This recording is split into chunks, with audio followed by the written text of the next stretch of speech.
Mina tulen.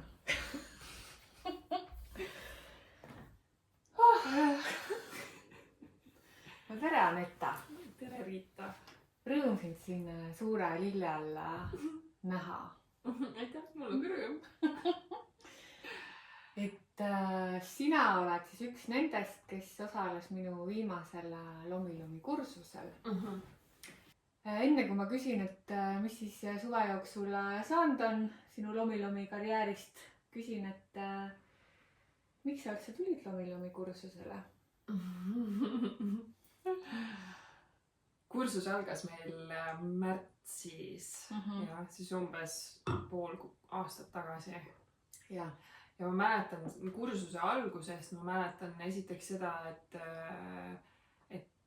talv oli otsa saamas ja kevad oli nagu algamas, et siuke külm veel oli, aga esimesed märgid sellisest kevadest olid juba looduses märgatavad. Ja see kursusele saamise lugu, et miks ma või kuidas ma lõpuks siis kursusele ka tulin, oli selline päris põnev. Ma olin umbes nüüdseks aasta aega tagasi võtnud vastu otsuse, et ma ei soovi enam palgatöötaja olla.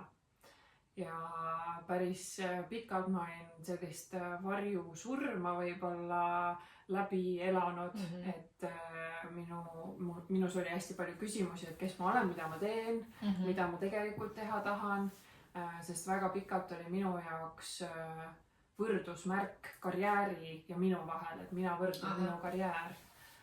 Ja kui ma aru sain, et karjääri arvelt ma olen tegelikult väga palju enda tervist rikkunud ja ei ole kuidagi enda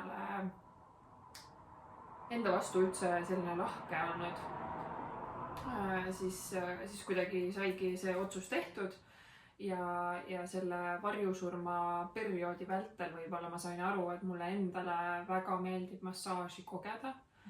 Ja minu jaoks see oli toetav tööriist selleks, et enda kehasse tulla ja enda kehas ennast mugavamalt tunda. Ja ma mäletan, et sellel võib-olla aastatagusel ajal ma sattusin sinu kodulehele ja ma vaatasin seda videot, mis sa olid täitsa enda Lomi tee alguses teinud ja see video oli nii äge ja ma vaatasin seda mitu korda ja siis ma vaatasin su kodulehte ja lugesin ja unistasin, et ma sooviks seda Lomi ise täiega kogeda.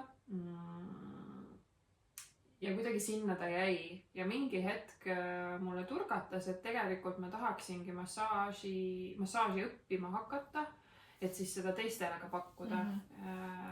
Ja niimoodi vargsida alguse sai, et esimene massaažikursus, mis ma võtsin, oli laavakivimassaaž. Kursusena jah, eraldi niimoodi üksikuna, et ma otsustasin, et kuna ma elus olen väga palju toiminud selle najal, et mul peab mingi paber olema, et tõestada teistele, et ma midagi oskan ja siis kuidagi seeläbi ka endale seda tõestada, et ma otsustasin teistmoodi, et seekord ma ei lähe kutsetunnistust omandama või mingit suurt kursust tegema, et kõigepealt ampshaaval siis võtan neid massaažikursuseid. Esimene oli siis laavakivi, vahepeal siis tegin PEM, bioenergeetise meridiaani massaaži kursuse ja siis märtsikuu 2 päeva enne Lomi kursuse algust mul tuli tunne, et ma pean tulema su kodulehele uuesti.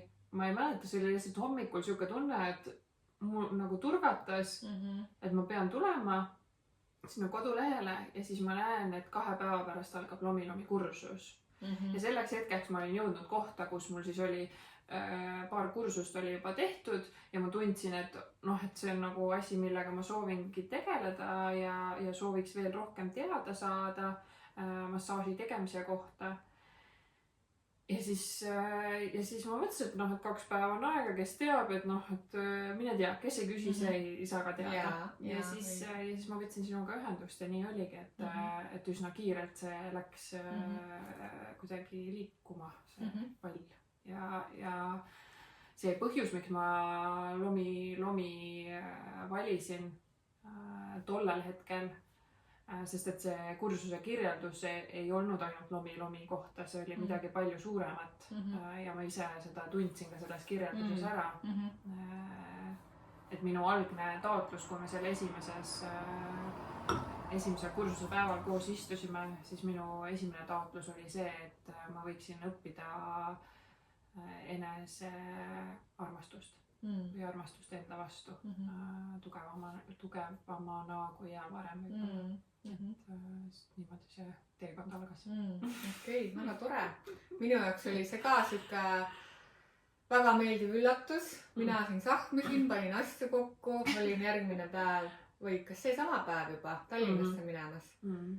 Ja siis helistab keegi, kes tahab veel liituda kursusega, et see oli nagu väga tore üllatus. Ja siis sa tulid kursusele ja sa ütlesid ka, et see kuidagi tundus nagu rohkemat kui massaaži kursus öelda, et mis see tähendab rohkemat, mis seal siis veel oli peale massaaži õppimise?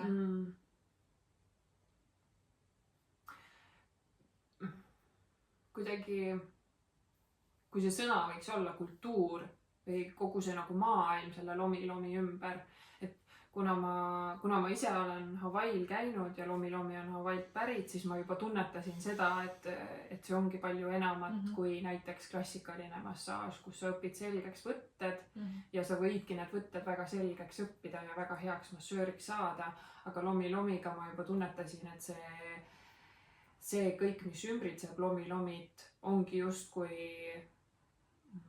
maailm või isegi usk. Et minu jaoks see sinu kursuse kirjeldus juba andis edasi sellist nagu tunnetust, et mida ma siis võib-olla seal kogema hakkan ja ma tahtsin seda kogeda. Et jah. Okei, väga hästi kirjeldatud. Ja siis kursus sai läbi. Kas sa hakkasid siis kohe seda massaaži pakkuma ka või kuidas sul selle praktikaga nüüd on? Kursuse vältel ma harjutasin, seda ma mäletan, et ma ikkagi proovisin miinimum ja natuke rohkem vahepeal ära teha selleks, et need võtted ka selgeks saaks ja et see kava selgeks saaks. Ja pärast kursust korraks oli selline suvi algas ja ma mäletan, et mõnes mõttes kuidagi ma olin ka sellises kohas, kus ma tundsin, et keha vajab puhkust, et ma ei jaksa kohe nagu pakkuma hakata või isegi harjutama hakata. Ja kuidagi tekkiski nagu selline paus vahele, kus ma ei teinud ega võtnud vastu ega vahetanud. Ja mingi hetk, võib-olla see oli äkki kuu või 1,5 ja siis tuli nagu see soov jälle tagasi, et tegelikult ma soovin ise kogeda et ma soovin ise kogeda seda tunnet, kui ma teisele pakun seda lomi, et ma igatsesin seda tunnet. Ja siis ma hakkasin vaikselt jälle tegema, et võtsin vastu inimesi, mul ei ole palju inimesi küll käinud minu juures, aga niimoodi jupi haaval ma seda olen teinud nüüd kuni tänaseni. Okei, jätkan.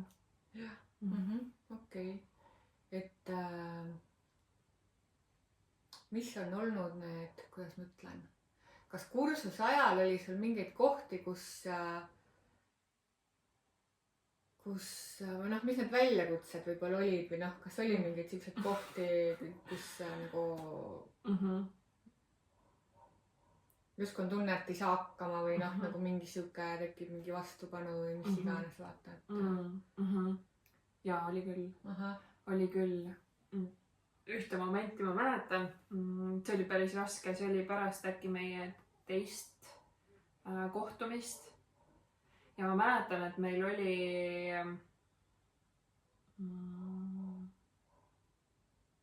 ma mäletan, et me tegime mingit uut kava osa läbi, mida me veel ei olnud selgeks õppinud. Aga mingis momendis ma mäletan, et ma päris täpselt ei osanud seda liigutust veel teha.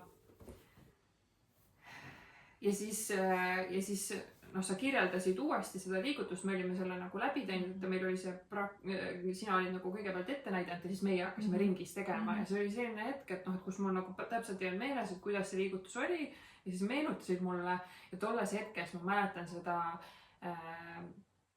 et kuidas ma endale ütlesin, et appi, et mida sa üldse teed siin, et sa ei oska mitte midagi ja sa ei saa seda kunagi selgeks umbes ja mis nalja sa siin teed, sa ei ole massöörgi ju. Ja ma mäletan nagu seda väga negatiivset sisekõnet ja tolles hetkes ma ka mäletan, ma täiega tahtsin nutma hakata ja mul korraks oli siuke tunne, et ma tõesti tõstan käed püsti ja annan alla, et ma ei oska seda teha.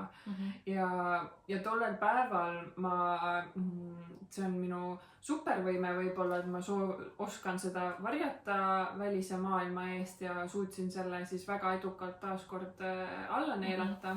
Ja pärast hiljem, kui me rääkisime kursaõdedega, et ma rääkisin, et ma kogesin sellist tunnet ja see moment oli, siis kui meil kursus oli tehtud ja läbi sai, siis tuli välja, et ma ei olnud ainuke tollel päeval või nagu selles nagu, et nii, teistel oli ka olnud ja nemad ei olnud ka võib-olla nii nagu verbaalselt seda väljendanud või olid ka endasse hoidnud, et suuremal või vähemal määral ja siis ma sain aru tegelikult juba tolles hetkes, kui see moment toimus, et seda ma oskan väga hästi, et võib-olla alla anda või endale kuidagi kurjasti öelda, aga juba tolles momendis ma nagu otsustasin ümber, et ei, et see on ju midagi uut, et ma ei oskagi seda, sest ma ei ole seda kunagi varem teinud ja see oli selles mõttes nagu koomiline vaata, et mul tekkis supervõime ümber otsustada ja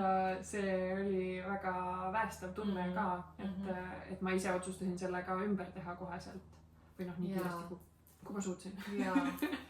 Et see on huvitav jah, et kuidas tuleb see siuke, ongi see, et ühe korra on ette näidatud midagi, pole üldse nagu jõudnud harjutadagi ja siis on kohe tunne, et kui kohe ei oska, siis ei saa mitte kunagi oskama. Et see on huvitav, et inimestel nagu kõigil on see, kes on kursustel käinud, on ju, just seesama teise kohtumise see esiosa keerukus. Et see kuidagi nagu paneb kõik, mitte kunagi ei saa ja ei, mis iganes on, aga nagu sa isegi nägid, kõik saavad selgeks.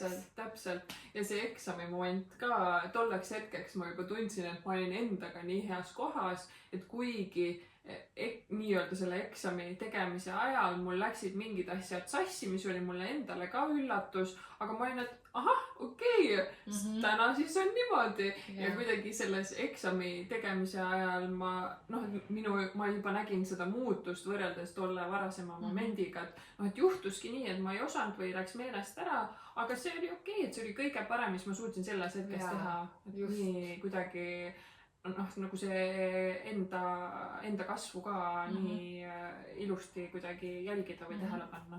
Ja oluline ongi see, et sa oled nagu selles inimese juures, sest massaažis nagu kohal on ju, on mingid teatud asjad, mis nagu on olulised, kõik see surve ja pehmus ja kõik see on ju, aga mis järjekorras ja kas vahepeal läheb midagi meelest ära, see on ikka täiesti ju ei ole oluline lõpuks ju tegelikult, et mina ise ka siin praegu poolvigase parema käega teen päris palju asju vasaku käega, et siis samamoodi.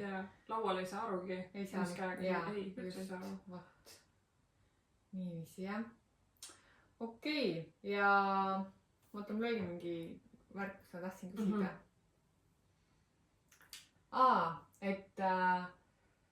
Et mis sina arvad, kes, kui inimene nagu tunneb, et ta tahaks Lomi kursusel osaleda, aga nagu tekib tunne, et ei tea, kas ta üldse seda kunagi nagu pakkuma hakkab teenusena ja mis iganes on, et kas üldse tasub tulla nagu niisama või kui ei ole nagu mingisugust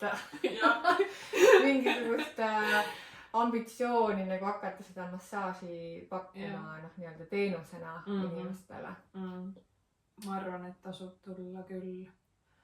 Ma kujutan ette, et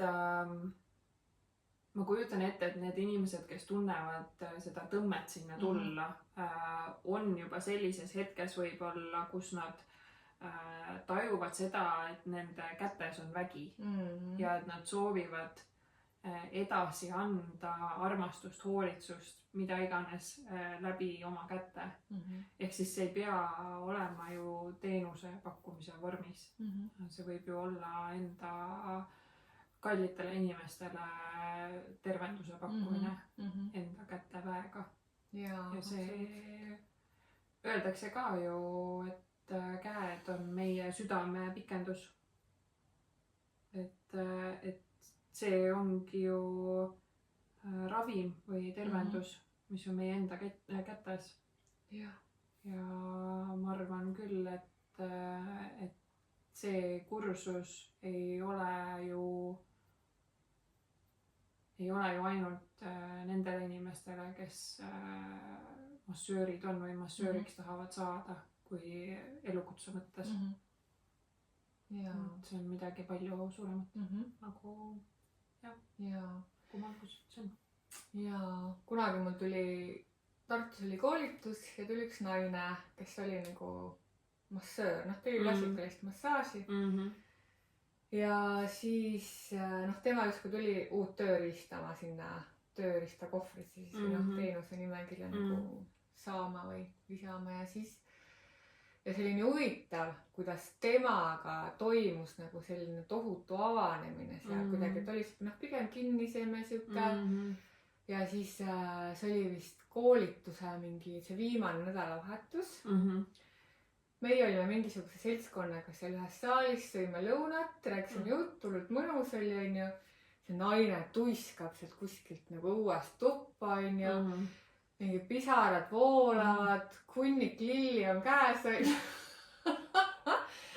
Ja siis tuli ja andis need lilled nagu mulle, et issand, sa oled nii palju nagu mu elus nagu muutnud, vaata, onju. Et kuidagi tema jaoks see, esialgne impulss võib olla ratsionaalne oli see, et ta tuleb uut asja õppima, aga tegelikult ta sai selle uue asja ka, aga ta sai nagu selle enda mingid kihid nagu pehmemaks ja nagu ennast nagu avada, et see on lomilumi puhul selline hästi nagu vägev. Täpselt. Ma ei tea, asi või ma ei oska öelda.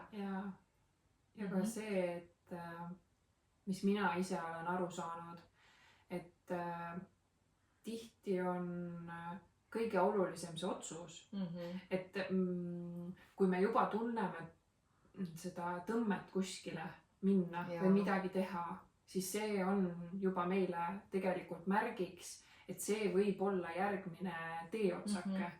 Ja ma olen väga palju aega võib-olla raisku lasknud, ma ei saa küll öelda raisku lasknud, aga võib-olla ma olen väga palju aega kulutanud selleks, et kahelda selles tundes, sest see ei ole midagi sellist, mis on käega katsutav või kuidagi välja kalkuleeritav või mis iganes Exceli tabelisse pandav, et see on selline lihtsalt selline seesmine tunne, mis annab justkui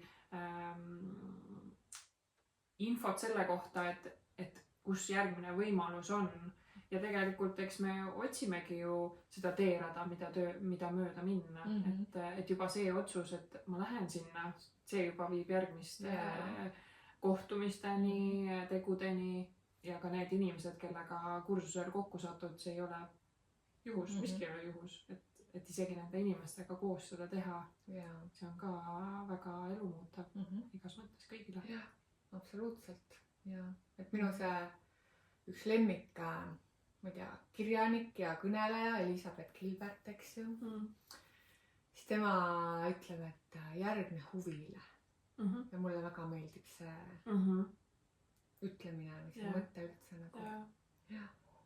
Et kunagi ei tea, kuhu miski otsus sind viib. Ja see on väga. No nii, aga minul on igatahes väga hea meel, et sa minu kursusel osalesid. Ja et me oleme ka elus pärast kohtunud teistes nii-öelda, ma ei tea, mul ei tule sõna praegu. Olukordades, ma ei tea. See kõlab ka imelikult, aga. Ja et sa täna tulid siia, kutse vastu võtsid, et väga mõnus, et iga selline noh, lõpuks ongi, et me kõik oleme üksteise nagu õpetajad ja õpilased ja et sihuke pudru ja kapsad on ju, et see on nagu äge.